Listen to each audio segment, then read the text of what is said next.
Atos dos Apóstolos. Capítulo 8. Perante o Sinédrio. Foi a cruz esse instrumento de vergonha e tortura que trouxe esperança e salvação ao mundo. Os discípulos não passavam de pessoas simples, sem dinheiro e com nenhuma outra arma a não ser a palavra de Deus. Entretanto, na força de Cristo, eles saíram para contar a maravilhosa história da manjedoura e da cruz e para triunfar sobre toda a oposição. Sem honra ou reconhecimento terrestres, foram heróis da fé. De seus lábios saíam palavras de divina eloquência que abalaram o mundo. Em Jerusalém, onde existia o mais profundo preconceito e onde prevaleciam as mais confusas ideias com respeito àquele que havia sido crucificado como malfeitor, os discípulos continuaram a falar com ousadia as palavras da vida, expondo perante os judeus a obra e a missão de Cristo, sua crucifixão, ressurreição e ascensão. Sacerdotes e príncipes ouviram pasmados o claro, ousado testemunho dos apóstolos.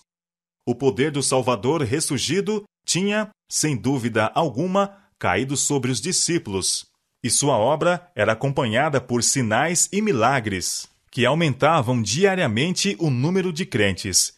Ao longo das ruas por onde deviam passar os discípulos, o povo trazia seus enfermos para as ruas e os punham em leitos e em camilhas, para que ao menos a sombra de Pedro, quando este passasse, cobrisse alguns deles. Atos capítulo 5, verso 15. Traziam também os que estavam tomados de espíritos imundos. As turbas aglomeravam-se-lhes em torno, e os que eram curados erguiam louvores a Deus, glorificando o nome do Redentor. Os sacerdotes e príncipes viram que Cristo era mais enaltecido do que eles. Ouvindo os saduceus, que não criam na ressurreição, os apóstolos declararem que Cristo ressuscitara dos mortos, ficaram enraivecidos, compreendendo que, se aos apóstolos fosse permitido pregar um Salvador ressuscitado e operar milagres em seu nome, a doutrina de que não haveria ressurreição seria rejeitada por todos e a seita dos saduceus logo se extinguiria. Os fariseus ficaram irados ao perceberem que a tendência do ensino dos discípulos era destruir as cerimônias judaicas e tornar de nenhum valor as ofertas sacrificais. Até ali, todos os esforços feitos para suprimir o novo ensino tinham sido em vão.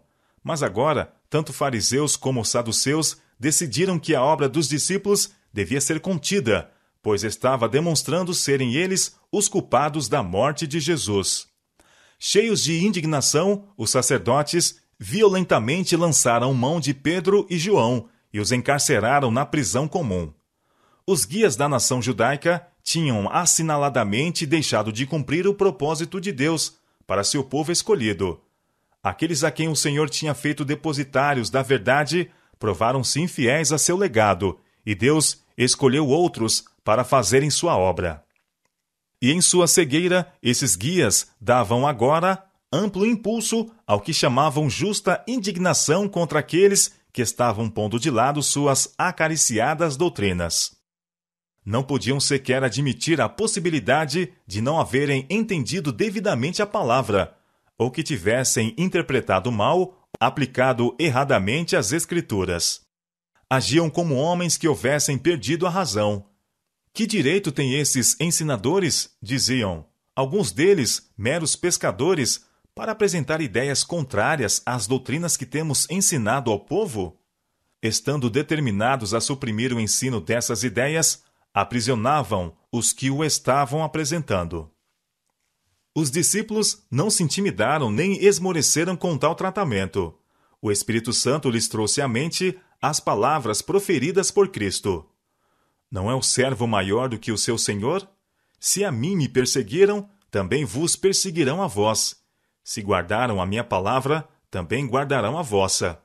Mas tudo isso vos farão por causa do meu nome, porque não conhecem aquele que me enviou. João capítulo 15, versos 20 e 21. Expulsar-vos-ão das sinagogas. Vem mesmo a hora em que qualquer que vos matar, cuidará fazer um serviço a Deus. Tenho-vos dito isto, a fim de que, quando chegar aquela hora, vos lembreis de que já vô-lo tenho dito. João capítulo 16, verso 2 e 4. O Deus do céu, o poderoso governador do universo, tomou em suas mãos a questão do aprisionamento dos discípulos, pois homens estavam a guerrear contra a sua obra. À noite, o anjo do Senhor abriu as portas da prisão e disse aos discípulos: Ide, apresentai-vos no templo e dizei ao povo todas as palavras desta vida. Atos capítulo 5, verso 20. Essa ordem era diretamente contrária à ordem dada pelos chefes judeus. Porventura disseram os apóstolos: Não podemos fazer isto sem ter consultado os magistrados e recebido deles permissão? Não. Deus dissera: Ide, e eles obedeceram. Entraram de manhã cedo no templo e ensinavam. Atos capítulo 5, verso 21. Quando Pedro e João apareceram entre os crentes e contaram como o anjo os havia guiado diretamente através do grupo de soldados que guardavam a prisão, ordenando-lhes retomar a obra interrompida, os irmãos se encheram de espanto e alegria. Nesse intervalo, o sumo sacerdote e os que com ele estavam convocaram o conselho, e a todos os anciãos dos filhos de Israel. Os sacerdotes e príncipes resolveram atribuir aos discípulos a acusação de insurreição, culpando-os do assassínio de Ananias e Safira e de conspiração para despojarem os sacerdotes de sua autoridade. Esperavam despertar a turba de tal maneira que esta decidisse tomar a questão nas mãos e tratar com os discípulos como haviam feito com Jesus. Eles sabiam que muitos que não haviam aceitado os ensinos de Cristo estavam cansados do arbitrário governo das autoridades judaicas e ansiosos por alguma mudança. Os sacerdotes temiam que, se esses descontentes fossem levados a aceitar as verdades proclamadas pelos apóstolos e a reconhecer Jesus como Messias, a ira de todo o povo se levantaria contra os guias religiosos, fazendo-os responder pelo assassínio de Cristo. Decidiram, então, tomar medidas drásticas para prevenir isto. Quando mandaram trazer os prisioneiros à sua presença, grande foi o seu espanto ante a resposta de que as portas da prisão foram encontradas seguramente fechadas e a guarda estacionada perante elas, mas não se encontravam os prisioneiros em parte alguma. Logo chegou a estranha notícia: Eis que os homens que encerrastes na prisão estão no templo e ensinam ao povo. Então foi o capitão com os servidores e os trouxe, não com violência, porque temiam ser apedrejados pelo povo. Atos capítulo 5, versos 25 e 26.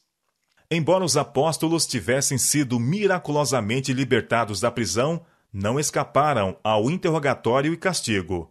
Cristo dissera quando estava com eles: Mas olhai por vós mesmos, porque vos entregarão aos concílios. Marcos capítulo 13, verso 9. Enviando um anjo para os livrar, Deus lhes dera um sinal de seu amor e certeza de sua presença. Cabia-lhes agora sofrer por amor daquele cujo evangelho estavam pregando. Na história dos profetas e apóstolos existem muitos nobres exemplos de lealdade para com Deus.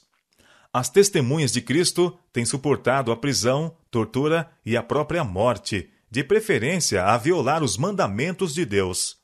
Os relatórios deixados por Pedro e João é tão heróico como outros da dispensação cristã. Achando-se eles pela segunda vez perante os homens que pareciam empenhados em efetuar a sua destruição, nenhum temor ou hesitação se poderia divisar em suas palavras e atitudes. E quando o sumo sacerdote disse: Não vos admoestamos nós expressamente que não ensinasseis nesse nome? Eis que enchestes Jerusalém dessa vossa doutrina, e quereis lançar sobre nós o sangue desse homem. Pedro respondeu: Mais importa obedecer a Deus do que aos homens. Atos capítulo 5, versos 28 e 29. Foi um anjo do céu que os livrou da prisão e os mandou ensinar no templo. Seguindo suas instruções, estavam obedecendo à ordem divina, e isso deveriam continuar a fazer, custasse o que custasse. Então, o espírito de inspiração sobreveio aos discípulos. Os acusados se tornaram os acusadores, denunciando como assassinos de Cristo aqueles que compunham o concílio. O Deus de nossos pais ressuscitou a Jesus, declarou Pedro, ao qual vós matastes, suspendendo-o no madeiro. Deus, com a sua destra, o elevou a príncipe e salvador, para dar a Israel o arrependimento e remissão dos pecados. E nós somos testemunhas acerca destas palavras, nós e também o Espírito Santo, que Deus deu àqueles que lhe obedecem. Atos capítulo 5, versos 30 e 32. Tão enraivecidos ficaram os judeus com essas palavras que se decidiram a fazer justiça pelas próprias mãos, e sem mais processo ou sem autoridade dos oficiais romanos, intentaram matar os presos. Já culpados do sangue de Cristo, estavam agora ávidos de manchar as mãos com o sangue de seus discípulos. Mas no concílio houve um homem que reconheceu a voz de Deus nas palavras proferidas pelos discípulos. Esse homem foi Gamaliel, fariseu de boa reputação e homem de saber e alta posição. Seu claro intelecto viu que o passo violento que tinham em vista os sacerdotes traria terríveis consequências. Antes de se dirigir aos presentes, pediu que os presos fossem afastados. Bem conhecia os elementos com que tinha de tratar. Sabia que os assassinos de Cristo em nada hesitariam a fim de executar seu propósito. Falou então com grande ponderação e calma, dizendo: Varões israelitas, acautelai-vos a respeito do que haveis de fazer a estes homens, porque antes destes dias levantou-se Teudas, dizendo ser alguém. A este se ajuntou um número de uns 400 homens, o qual foi morto, e todos os que lhe deram ouvidos foram dispersos e reduzidos a nada. Depois deste, levantou-se Judas, o Galileu, nos dias do alistamento, e levou muito povo após si. Mas também este pereceu, e todos os que lhe deram ouvidos foram dispersos. E agora digo-vos, dai de mão a estes homens, e deixai-os, porque se este conselho ou essa obra é de homens, se desfará. Mas, se é de Deus, não poderei desfazê-la, para que não aconteça serdes também achados combatendo contra Deus. Os sacerdotes viram a racionalidade dessas opiniões e foram obrigados a concordar com Gamaliel. Contudo, seu preconceito e ódio dificilmente podiam ser restringidos. Muito relutantemente, depois de castigar os discípulos e ordenar-lhes de novo, sob pena de morte, a não mais pregarem no nome de Jesus, soltaram-nos. Retiraram-se depois da presença do conselho, regozijando-se de terem sido julgados dignos de padecer afronta pelo nome de Jesus, e todos os dias no templo e nas casas não cessavam de ensinar e de anunciar a Jesus Cristo. Atos capítulo 5, versos 41 e 42. Pouco tempo antes de sua crucifixão, Cristo tinha garantido a seus discípulos um legado de paz. Deixo-vos a paz, disse ele. A minha paz vos dou, não vou-la dou como o mundo a dá. Não se turbe o vosso coração, nem se atemorize. João capítulo 14, verso 27. Essa paz não é a paz que se obtém mediante a conformação com o mundo. Cristo jamais comprou a paz condescendendo com o mal. A paz que Cristo deixou a seus discípulos é antes interna que externa, e sempre devia permanecer com suas testemunhas nas lutas e contendas. Falando de si, Cristo disse: Não cuideis que vim trazer a paz à terra. Não vim trazer paz, mas espada. Mateus capítulo 10, verso 34. Príncipe da paz, ele era, não obstante, causa de divisão. Aquele que veio proclamar alegres novas e promover a esperança e a alegria no coração dos filhos dos homens, abriu uma controvérsia que arde profundamente e desperta intensa paixão no coração humano. E ele adverte seus seguidores: No mundo tereis aflições. João capítulo 16, verso 33.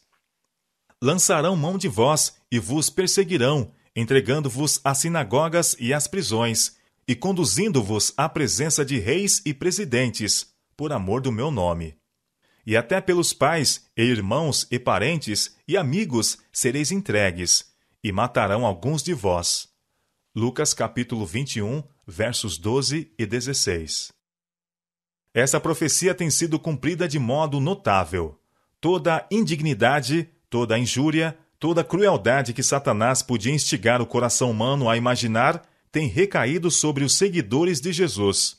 E isso será de novo cumprido, pois o coração carnal ainda está em inimizade com a lei de Deus e não se sujeitará a seus mandamentos. O mundo não está hoje em maior harmonia com os princípios de Cristo do que esteve nos dias dos apóstolos. O mesmo ódio que motivou o clamor, crucifica-o, crucifica-o, o mesmo ódio que levou à perseguição aos discípulos, ainda atua nos filhos da desobediência. O mesmo Espírito que nos séculos escuros enviou homens e mulheres à prisão, ao exílio e à morte, que concebeu as atrozes torturas da Inquisição, que planejou e executou o massacre de São Bartolomeu e acendeu as fogueiras de Smithfield, ainda está agindo com maligna energia em corações não regenerados. A história da verdade tem sido sempre o relato da luta entre o direito e o erro. A proclamação do Evangelho sempre tem sido levada avante neste mundo em face de oposição, perigos, perdas e sofrimentos. Em que consistia a força daqueles que no passado sofreram perseguição por amor a Cristo? Era a união com Deus, união com o Espírito Santo, união com Cristo. A acusação e a perseguição têm separado muitos de seus amigos terrestres, mas nunca do amor de Cristo. Nunca a pessoa, provada pela tempestade, é mais encarecidamente amada por seu Salvador do que quando sofre a perseguição por amor à verdade. Eu o amarei, disse Cristo, e me manifestarei a ele. João capítulo 14, verso 21. Quando por causa da verdade o crente se acha perante os tribunais terrestres, Cristo se acha a seu lado. Quando é encerrado entre as paredes da prisão, Cristo se lhe manifesta e com seu amor lhe anima o coração. Quando sofre a morte por amor a Cristo, o Salvador lhe diz: eles podem matar o corpo, mas não podem matar a alma. Tende bom ânimo, eu venci o mundo. João capítulo 16, verso 33. Não temas, porque eu sou contigo. Não te assombres, porque eu sou teu Deus. Eu te esforço, e te ajudo, e te sustento com a destra da minha justiça. Isaías capítulo 41, verso 10. Os que confiam no Senhor serão como o monte de Sião, que não se abala, mas permanece para sempre. Como estão os montes à roda de Jerusalém, assim o Senhor está em volta do seu povo, desde agora e para sempre. Salmo capítulo 125, versos 1 e 2. Libertará as suas almas do engano e da violência, e precioso será o seu sangue aos olhos dele. Salmo capítulo 72, verso 14.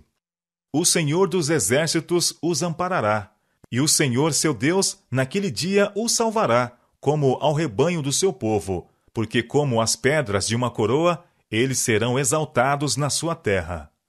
Zacarias capítulo 9, versos 15 e 16.